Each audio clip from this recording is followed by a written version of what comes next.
Hi students, and welcome to week 5 in Lifespan Growth and Development. This week we will be covering chapter 5, which is on early childhood. So we're moving up in the stages of the lifespan to early childhood, and this chapter will focus on the body and mind.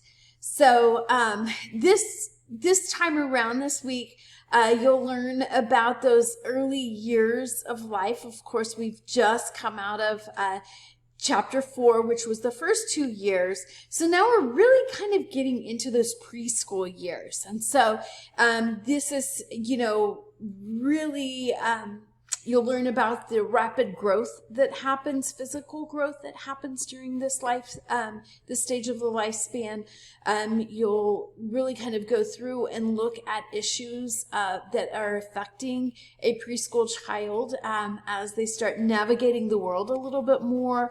The issues of, attending preschool, making friends, where the influence of examples come from. So it's a really interesting well, I think they're all interesting, but I think this one is really, really interesting because you start for the first time seeing the brain of this little person start to think for themselves, right? So for the first 2 years of life, they're so reliant upon the caregiver. And that's not to say preschool age children aren't, but you'll for the first time start seeing some independent thinking.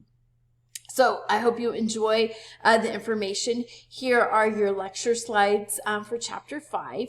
You will have a quiz for chapter 5. And then, as I talked about last week, this week, your Piaget conservation of liquids assignment is due. So I've heard from several of you. I know you're excited about doing this, and I'm excited for you.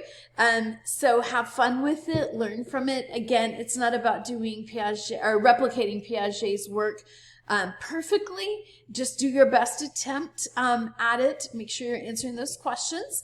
And we looked at it last week, so if you forgot, you can go back and look at the previous video where I explained this assignment fully to you.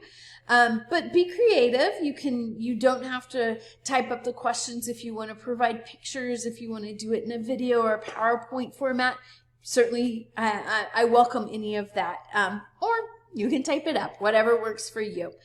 And there's flashcards in here. These are not a requirement. It's just supplemental for you to have some prep for the quiz if you like it.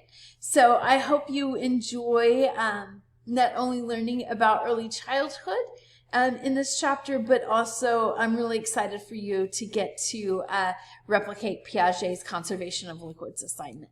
As always, please feel free to reach out to me if you have any questions or if there's anything that you need from me. Have a great week. I hope everybody is staying healthy and doing well.